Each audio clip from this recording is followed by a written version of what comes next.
I saw something you said that it's made to be binged. Like, what exactly Yes. you mean by that? It's so it was like very. So I'm a very meticulous person. That's a nice way of saying OCD.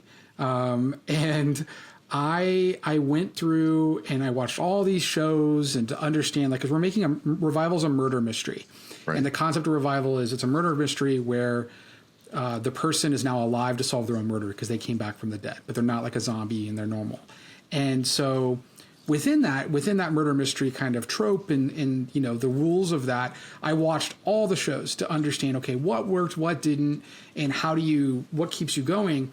And there was kind of like, it's not really a mathematical formula, but there's like a way to, if you're really thinking about how to construct the episodes, to like, okay, you want your scenes to kind of like peak at this point, then you want to have this moment that pulls you in. So it's meant to leave, like, episode by episode is a cliffhanger.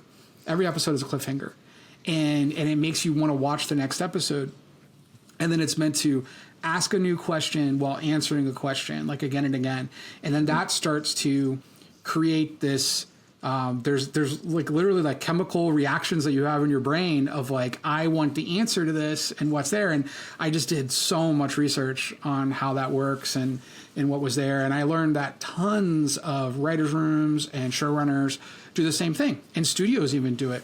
And I was like, well, how do I do this but still make it, you know, it's an indie show, truly an indie show. And like, how do we make this our way and still do it with like our vibe and our tone, but still understand that this can be very rewarding for audiences if you do it this way. Because it's, yeah, I mean, you know, to ask somebody to take 10 hours of their life to watch something, that's like a huge ask.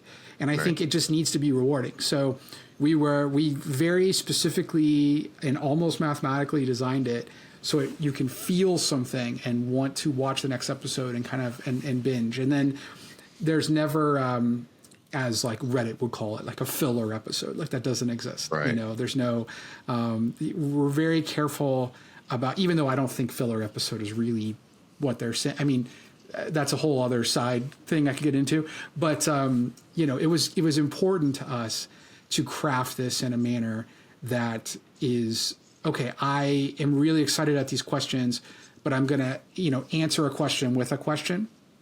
And finding ways to kind of like open that mystery box, but not just leave it open the entire time. And you're like, what the hell's going on? You know, at the same time.